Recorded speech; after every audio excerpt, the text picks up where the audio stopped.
Good morning and you're welcome to TV3 Newday. It's another day, a very sad one, and I must say, for many Ghanaians, and in fact all Ghanaians as well, because of the death of two people yesterday after a robbery attack on a bullion van. And so, of course, we're told that a police officer constable was killed, and also another woman who had her shop and was busy doing her business was also killed after some armed robbers, were told between 4 and 6 of them, attacked a bullion van in the center of town. And it's really heartbreaking that we've had to come back to this particular situation, especially because over time there have been conversations about upgrading, the means of transportation of cash to, the bank, to and from the bank. And so I remember that there was even a statement that was put out that was on the, let me get the date right, sometime in December, 24th of December, 2020, and it was signed by the secretary,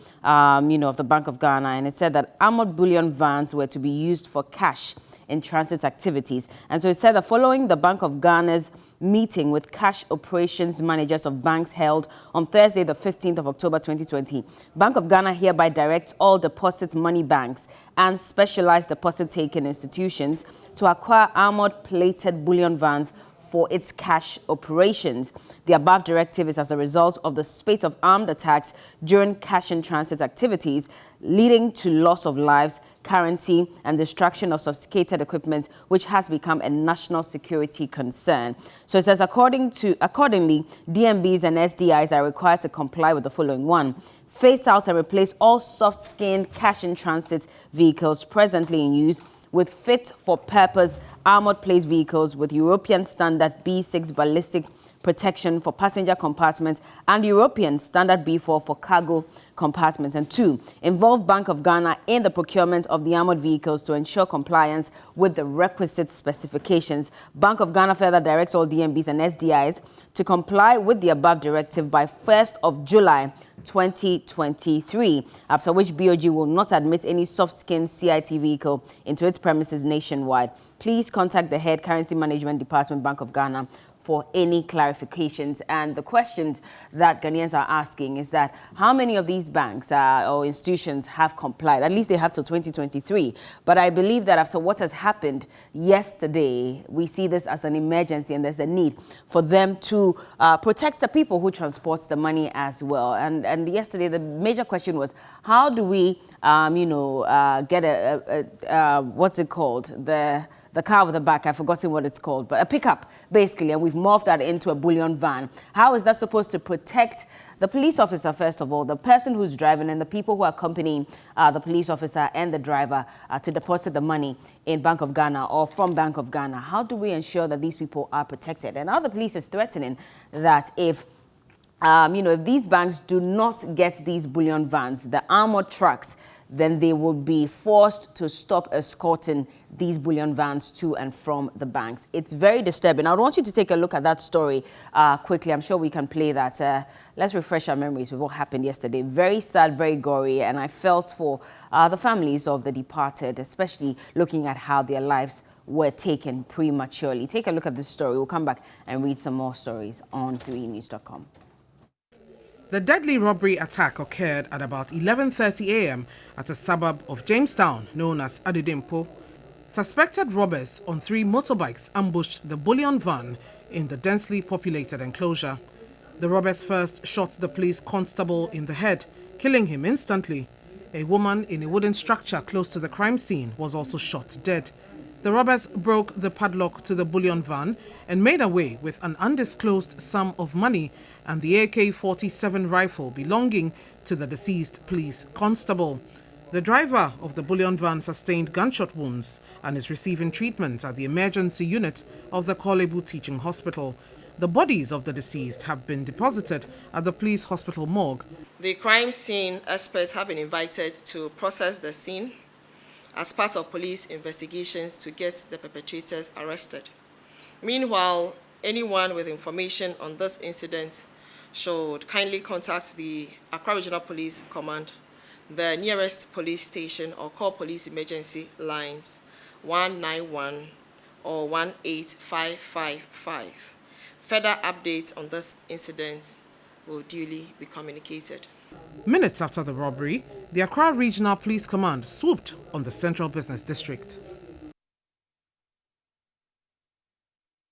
So the security situation in the country is dire. In actual fact, that's not the only, issue we had to deal with this week, as we're told that the Ashanti Regional Police Command of the Ghana Police Service is also investigating the alleged murder of wife of Nana Prempeh, aide to Dr. K.K. Sapon, who's the CEO of the Ghana National Petroleum Corporation. And another brazen attack, Benedicta Abna-Pokia was shot dead on Saturday evening by unknown assailants while driving at the forecourt of Jofel Restaurant at Dichemso, a suburb of Kumasi.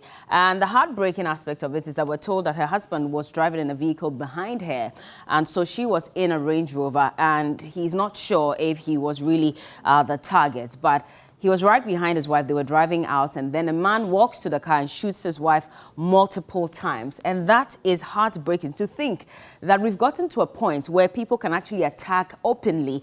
And that's where the problem is as well. And that's not the only one. There's also another, just a few days ago, I think yesterday or so, we're told of another kidnapping incident where some young men were accosted by the Ghana Police Service after they had tried to take some money from the family of the girl that they had kidnapped. So they initially received 1,000 Ghana cedis via Momo and were asking for more. And so the girl had to report, the family had to report to the police, and the police were able to accost these young men. These and many more incidents have occurred in the last week or so. And we've been asking, what really has been done about the dire security situation in the country, especially because we've been told that, we have more arms that are not registered. I remember that, Johnny, good morning to you and Cookie, by the way. I remember you had an interview with the head of the Small Arms Commission, and he told you that out of the over 1.2 million, weapons that we had, only about 40,000 people had come back to renew their license. And so out of that 1.2, that means all those other guns and weapons are still not accounted for. And that's a problem. That How was are they what the getting 1.2 is actually what was registered. Yes, but and there were more than renewed. 2.3 million, and that was an estimate. And yesterday I had a conversation with one of our security couples. We had a back and forth regarding whether or not it's a baseline, and it takes every 10 years to do that kind of survey. I am particularly interested in the present figures. And even more dangerous is the fact that if you look at most of these crimes that are committed, they are committed using motorbikes and their arms. So just last week, around the police headquarters, two guys brazenly go there, attack a Forex bureau, and they ride through town with it. They rode through the Dankwa Circle area that had a CCTV camera fitted there. We were told the CCTV cameras would help to fight crime. They went there. This has also happened at Adedempo in Accra. And you're asking yourself questions because the frequency is becoming one too many. And we don't seem to have, if you like, it pushes me to ask if our security is failing us or if it is not. I'm particularly reminded of the Presidential Commission headed by Justice Archer on the situation of the police sometime in 1999 or so.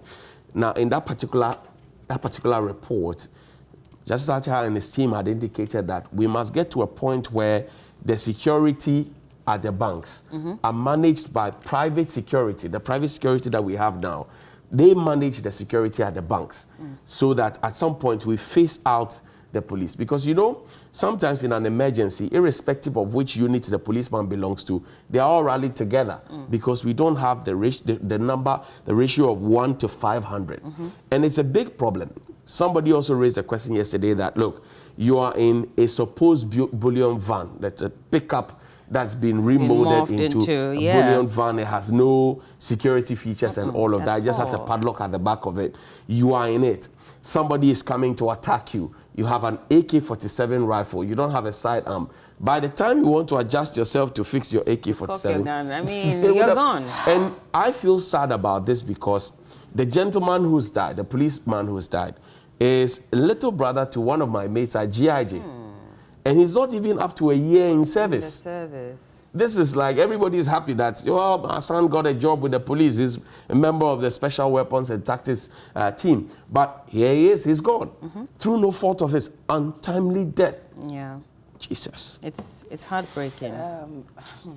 It's heartbreaking. I mean, so my memories are coming back this morning. I'm in a very pensive mood because I used to work in the bank. And there were times that even the bullion van could not go to some of the customers we had at the time. And unfortunately, we, the marketers, had to go to the premises of our customers to go and take cash. And sometimes we have as much as 5 million Ghana cedis in our cars. And it's probably just 2 marketers and the driver. And sometimes we had to do that because we had to drift the attention of robbers. Because if it's a bullion van that is coming, you know that it is money. Yeah. So most of the time, we'll just take the private cars and then we sit in it and we go and take the money. Was it risky? Yes, it was very risky. We had targets to meet, so at the time, let me say that we didn't have much of an option because there were even a limited number of bullion vans at the time. I don't know what the situation is right now, but I think even the bullion vans we have in the country are not enough. I don't know Yes, I don't know if you have encountered any situation where you were supposed to pick a certain amount of money from the bank, especially foreign currency, and they will tell you the bullion van is not here, and you would have to wait for hours and sometimes even go and come back the next day just to be able to get your own foreign currency that you have deposited in the bank. Now, I'm concerned about this young man whose life was taken yesterday. I realized that he wasn't wearing a bulletproof. And in August 2019, at the funeral of Lance Corporal Mohammed Awal, who was also slain in the line of duty at Abuakwa, a suburb of Kumasi, Vice President Baumia that day informed the whole country that the police had taken delivery of 4,500 bulletproofs and that they were always supposed to wear it in the line of duty, especially those who are out there just like this police officer. So I'm thinking, and then one advice he gave that day was that many of you complain that it is uncomfortable, but heavy. It was but it will save you in the line of duty. So wear it. This was in 2019. I'm thinking, did all the police people or the policemen who go out there, the officers, do they have access to these bulletproofs, number one? Did you mention that he's been in the force for just a year? Not up to a year, according to what so does it mean that because probably he's a new entrant, he doesn't have access to this bulletproof? If he has it, there are just questions I'm asking. If he has it, why was he not wearing it? Number two, I can't wait to get into that conversation this morning with Nanaya Akwada, who is from exactly. Now he's a safety specialist. Some of these methods we have are so archaic and they are very calculated. It's very easy to calculate. I mean, like you mentioned, it's only a padlock that's hanging at the back of this bullion van with a policeman sitting in the front, and most of the time you will have the teller, the cashier at the back, and it's just the policeman in the front. These things are very, very easy to calculate. And I don't know why we are still using these archaic methods to carry money or to transport money from one point to the other. So far, we've had 6 policemen getting attacked and 3 have been killed so far. Too many lives lost. Even 1 is too many. And now what, 6? And this young man has just lost his life for nothing. It's getting very worrying in this country. I don't know if I would say archaic necessarily, because I saw a video, from South Africa where there was a driver in the bullion van and then there was a police officer. And in this case, it was just the 2 of them. And they were also attacked by robbers. But this time around, the robbers could not penetrate because they were using an armored bullion van. You see, so it was just the 2 of them. So maybe it could be that it's just that one bullion van, but then we need to upgrade, like they've been asking. The Ghana Police Service has been asking. There was a statement that was put out by the Bank of Ghana to all of these institutions that invest in an armored bullion van. My concern is, how much is it? Is there an issue with cost, which is why it has delayed? You're running a business. But you're running a business. Yes, exactly. they make so much money. And so I do hope that they're not going to give that excuse. Because even with South Africa, they still had just 2 men and they were still able to protect the money. Because you could see that the robbers were shooting, but it didn't penetrate. See, they shot so many times. You know something? So and I would even want to believe that policeman in that car may have been wearing a bullet. You see, but you cannot go bare-chested like this. This was... You see, but in this case, he was even shot in the head. Yes. So it means that these robbers are Do you know also, that? But you know they are supposed to wear helmets as well. You're supposed to wear a bulletproof and a helmet. Anywhere that is easy to be targeted, you're supposed to be covered so that you are saved. This gentleman didn't have any of such. And guess what? He's with the Special Weapons and Tactics SWAT. You see? It's an elite team of the police. Now, the conversation is this.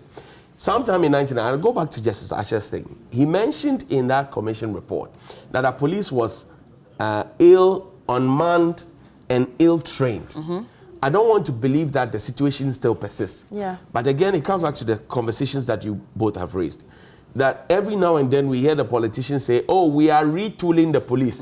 We have retooled the police. And the experts will always tell you that buying them 1 or 2 cars and making a public show of it in itself is not equal to manning them. No. Now, point number 2, in all of this conversation, where does Bank of Ghana stand? Because Bank of Ghana, that statement you read, Bank of Ghana was emphatic. The Bank of Ghana manages every other bank. They supervise them. Now, was it the Bank of Ghana who asked the banks to pick those pickups and then have the buckets put on it with the padlocks at the back and call them bullion vans? What is the Bank of Ghana's standard? Does the Bank of Ghana itself transport monies in those things?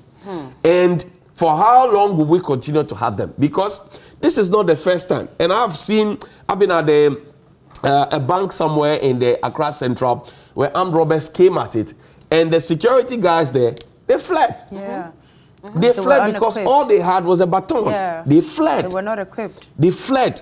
There's a policeman was shot, but they fled. The conversation is that if we're really, really, really concerned about the safety of our people, and you see, the sad aspect also is this. This police constable who is being killed now will be giving another rank posthumously. Yeah. Posthumously, when he's dead, he doesn't need the rank. Perhaps he has a baby, a child, a wife somewhere. Yeah. Then we will give him 1 rank. We'll promote him to, say, a lance corporal. Yeah. And then that's it. We are happy because he was a constable when he died. Same thing we did for Major Maxwell Mahama. Same thing we did for Inspector Ashile. We made him a chief inspector and all of that. So what? We are just promoting the people. And again, yesterday, somebody told me something private. Maybe I'll say it in public. Check the age of our IGP. Our IGP is gone past 60. The Ghana Police Service itself says that unless, of course, that individual has a certain special skill that nobody else has, he is given a contract and he is supposed to use that contractual period to groom somebody to take over from him. Question, are there no other COPs who are equally qualified to be there? Because at the time, our IGP, respect to him, hardworking man, but at the time he was made a vice IGP or deputy IGP, he was already on his way to retirement with his boss, Mr. Pietu. He was already on his way. He was near 60. Then he became acting IGP. Then he became IGP. He was given a contract. Same thing we did with our chief of defense staff, who today is an ambassador. Check the age of our interior minister. He's gone past 60. Check the age of our national security minister. He's gone past 60. He's 68. Mr. Bruce Derry is 64. Check the age of our national security coordinator. Nobody needs to tell you. When you see them, you can see 60 written all over them and beyond. Question we asked this morning is that we know that once you enter, there's a certain progressional structure that comes along with it. So for the young officers who are down there, for the COPs who are bidding their time, for the ACPs who are bidding their time, for the chief superintendents who are bidding their time, all of them who want to rise up. Once we keep older people out there and we continue to give contracts to COPs who are due for retirement, but we keep doing it, and it's across board. Police is doing it, GES is doing it, Ghana Health Service, everybody is doing it. And you're asking yourself, where did we get this appetite to put old men at the helm of affairs? Where did we get that appetite from? And it's across all the institutions, and you see, everywhere. when we finish, you will find the IGP, will go to the family, go and greet them, and then we'll commiserate with them, and then we'll give the person a rank, and that ends it. What kind of policy reform follows the visits? When we go, somebody has been murdered. We go and see the poor widow. We see their children. We talk to the family. The person gets a rank. Maybe we do a public show and do a burial for the person. After we are done with that, what kind of policy direction comes after that? so that when next I want to join the police or somebody else wants to join the police or military or whatever it is, they are guaranteed that they will also be safe and secure from all alarm. That's the conversation we should be having. And that's why at this point, even, and it's a big shame that just last week, people on motorbikes went to rob close to the police headquarters, and up to now nobody has been picked. Yeah. It speaks volumes. It speaks volumes. It tells you a lot. It speaks volumes.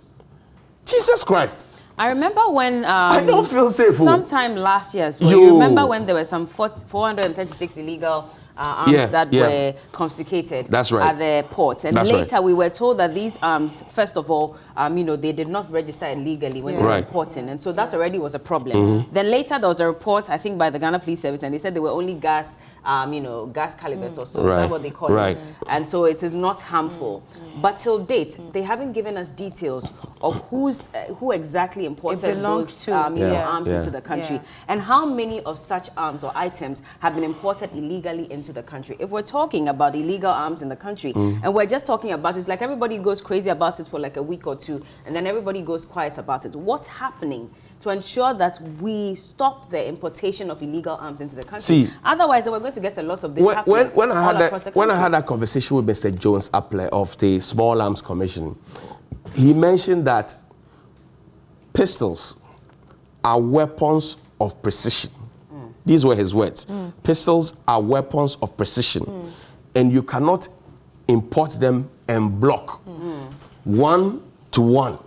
If you see that quantum, that over 400 pistols being brought in, it means that it is for either the police service, the army, it is for an institution under the cover of the state.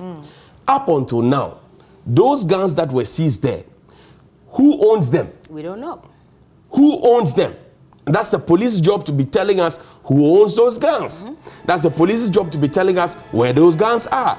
It is not enough to be explaining to us what they are, but you should be telling us who owns them, who is bringing it in. Because if Jones Apple at the Small Arms Commission is worried, other security analysts are worried, why shouldn't we be worried? We should all be worried about it. And you see, the rampant and the frequent nature in which people are brazenly holding guns, that's how Nigeria started. That's how Nigeria started.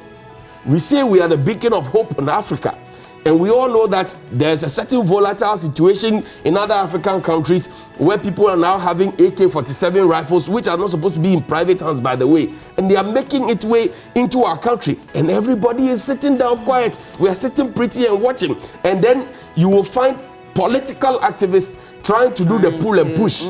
So shameful, so shameful. What is happening? What is happening? IGP, what is happening? Mr. President, you are the boss of the National Security Council. What is happening? Mr. Vice President, you are the chairman of the Police Council. What is happening? Mr. Ambrose Derry, you are Interior Minister. What is happening? Mr. Dominic Dictiwo, you are Defense Minister. What is happening? Mr. Kandapa, you are National Security Minister. What is happening? Major General at the National Security, what is happening? This is where we want to see you. This is not where we want to see overfed, bloated people going around and kicking people in the groin. This is where we want to see real intelligence, real investigation happening. Because I am not happy, and I doubt that many Ghanaians are happy about what is happening. It is not. This is where we want to see you do some real work. This is where we want to see you affect our lives. This is where we want to see you beyond the post and beyond the salute and beyond the compliments that's paid you, says. I'm sorry, but this morning, I am not happy with any of you. I am not happy with any of you. You have the job to protect us. I don't feel protected. I am being very honest with you. Good morning. We'll be right back. This is still TV3 Newday.